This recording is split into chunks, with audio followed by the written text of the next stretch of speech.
Good morning, good afternoon, o good evening, o anumang oras na napanood ang video ito. Welcome sa ating channel, Matuto Dapat, sapagkat ang kaalaman ay isang mahalagang kayamanan. Sa oras na ito ay ating pag-aralan ay Solving System of Linear Equations Using Substitution.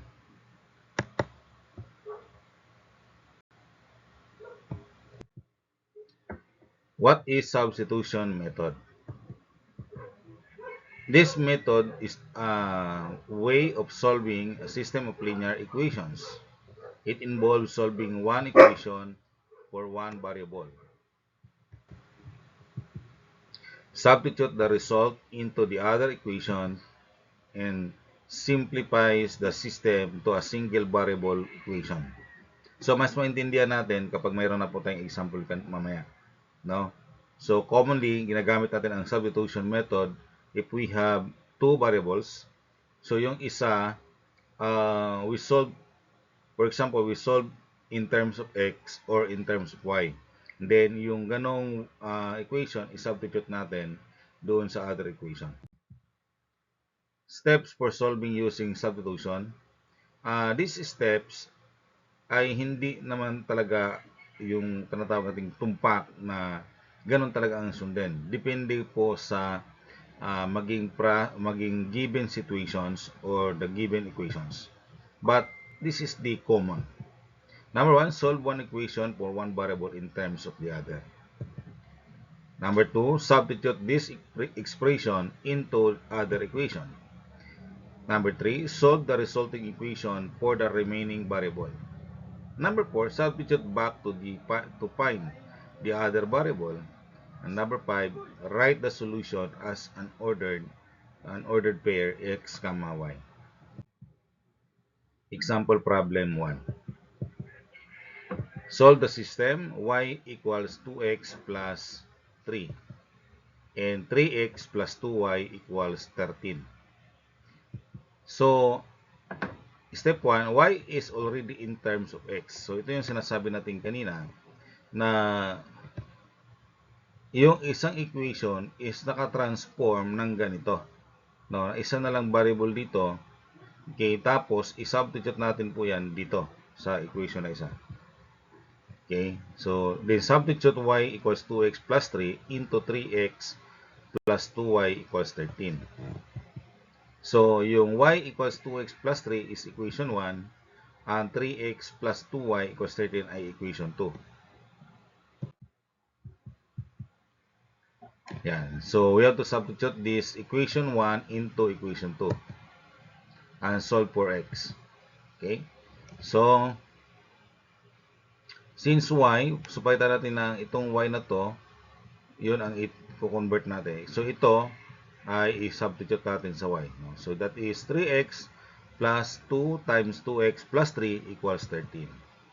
Then, 3x plus, distribute natin yung 2 natin. Okay?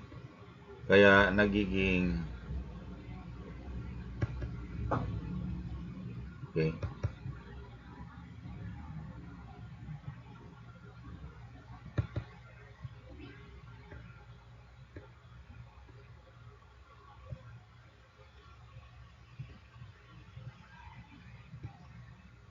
ito.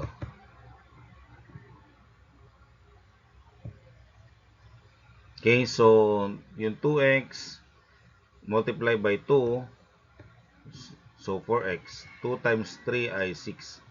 Okay, so, combine like terms, 3x plus 4x ay 7x. Itong 6, lipat na, o transpose natin sa kabila, the other side. O we have to minus 6 both side. Kaya 13 minus 6. And 13 minus 6 ay 7. So, we have to divide 7 ito, both sides, para x na lang matitira. So, 7 over 7 ay 1. So, ang x natin ay 1. At x equals 1, step number 4. Substitute x into y equals 2x plus 3 to find y. So, since ang x natin ay 1, so substitute natin dito sa value ng x. Kaya, y equals 2x, 2 times 1 plus 3. So 2 times 1 is 2. So plus 3. So that is y equals 5. So therefore, the solution is 1, 5. So yun po ang ating final answer ha. Ito pong solution na 1, 5. Check natin if it is correct. So using the equation 2, x equals 1 and y equals 5. Equation 2 natin ay 3x plus 2y equals 13. So 1x is 1, so 3 times 1 plus ang y natin ay 5, 2 times 5 equals 13. So 3 plus 10 equals 13.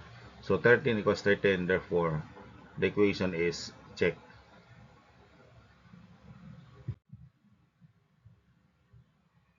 Example problem 2. Solve the system. X equals 2 over 3y plus 1 and 2x minus 1 half y equals 7. So, in this one, ang x naman natin is in terms of y. No? So, yung ating equation 1. And then we have to substitute x equals 2 over 3y plus 1 into 2x minus 1 half y equals 7. So, that's equation 1. Ito equation na 1 natin. And ito naman ang equation 2.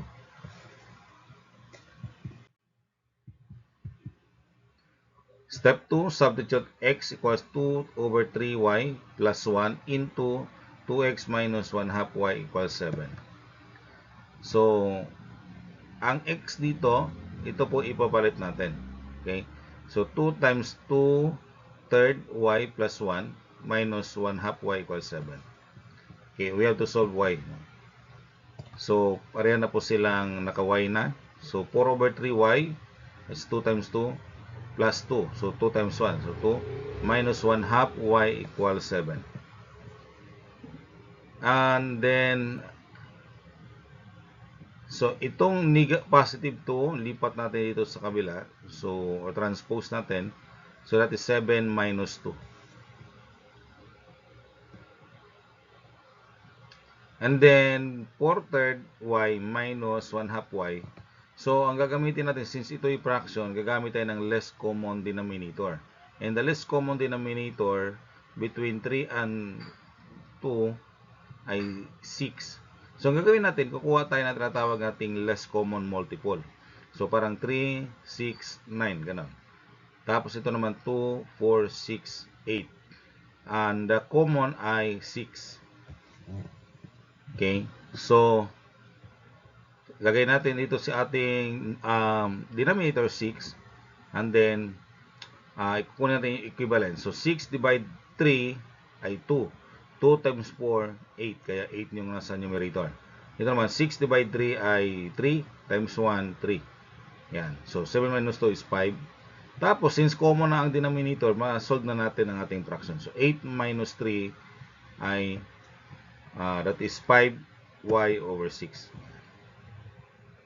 Tapos, cross-multiply natin para ma-solve na po natin si y.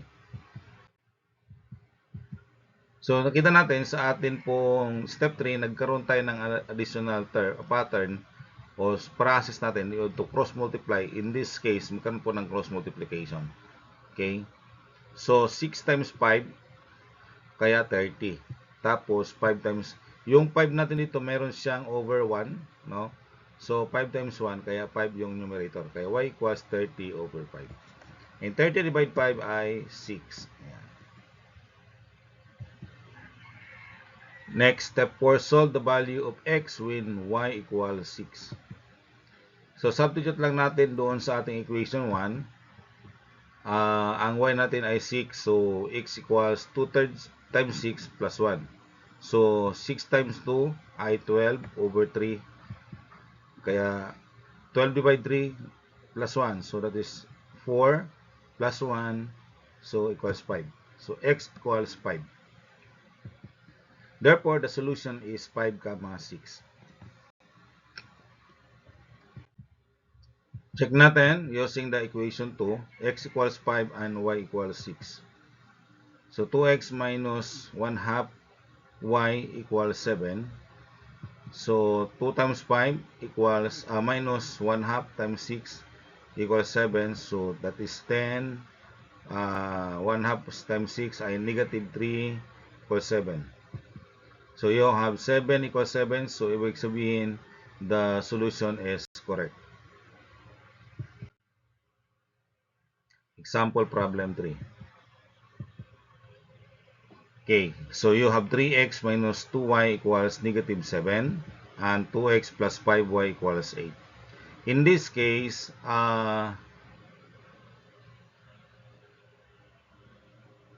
try natin, we have to solve equation x in equation 1. Bakit? Kasi wala po tayong, unlike nung kanina sa example 1 and 2, hindi pa po siya naka-format ng solving one variable in terms of the other. Okay? So, ganito, ang gagawin natin, i-reform natin siya into solving one variable into another. So, we have to solve for x in equation 1. And then 3x. So, in terms of y, so we are solving for x. So, yung y, ilipat natin dito sa right side of the equation. Kaya, 3x equals negative 7 plus 2y. Yan. Tapos, divide 3 both side para x na lang matitira dito. So, 3x over 3 equals negative 7 plus 2y. So, negative 7 plus 2y equals 3. And therefore, x equals negative 7 plus 2y over 3. Okay, so, yun po yung ating equation 1, equation 2. And this is now the equation 3. Okay na. So, yung ating x ngayon na equals negative 7 plus 2y over 3, i-substitute natin into 2x plus 5y equals 8. Ang gagamitin natin is yung equation to. Since yung atin pong ni-reformat ay ang equation 1. So, i-substitute natin sa equation to. And we have to solve for y. Okay, so 2 times negative 7 plus 2y over 3 plus 5y equals 8. So, that is negative 14 plus 4y kasi distribute natin si 2 sa numerator. So, negative 14 plus 4y over 3 plus 5y equals 8. Okay, para magkuha natin itong 3 o alis natin si 3 dito, ma-eliminate natin. Multiply natin 3 both side ang equation. Okay, so ang mangyayari, so that is negative 14 plus 4y kasi 3 times 3 divided by 3 is 1. Plus 5 times 3 ay 15y equals 8 times 3, 24. Okay, yung y, i-mix natin. So, 4 plus 15y, so 19y. Yung negative 14, lipat natin, i-transpose natin sa kabila, naging positive 14. So, 24 plus 14. So, negative, that is 19y equals 24 plus 14, so that is 38. And divide 19 both sides para masolve natin si y. So, 19y over 19 equals 38 over 19. So, y equals 2. Since 38 divide 19 ay 2. Okay, at y equals 2, using equation 3, we have to solve for x. So, ang equation 3 natin ay x equals negative 7 plus 2y over 3. And that is x equals negative 7 plus 2 times 2 over 3. So, that is negative 7 plus 4 over 3. So, negative 3 over 3. Therefore, x natin ay negative 1. So, ang solution ay negative 1, 2. Checking natin. At x equals negative 1 and y equals 2, solve for equation 1. 3x minus 2y equals negative 7. So, 3 times negative 1 minus 2 times 2 equals 7. So, that is negative 3 minus 4 equals negative 7. So, negative 7 equals negative 7. So, tama lang. So, ibig sabihin, our answer doon ay tama. Advantages of substitution. It works well when one equation is already solved for a variable. Kagaya ng equation, example 1 and example 2 natin. So, mas madali na lang kasi i-substitute mo na lang siya kaagad. Okay, good for small system to at least 2 equations. So, mas madali siya kapag 2 equation ang gagamitan. It helps understanding variable relationship. So, yun po yung advantages of substitution method. Okay, this is your practice problem. Try to solve this using the substitution method. Thank you very much for watching. I hope you learned from this video. Don't forget to subscribe and share. Maraming salamat at pagpalain kayo ng Panginoon.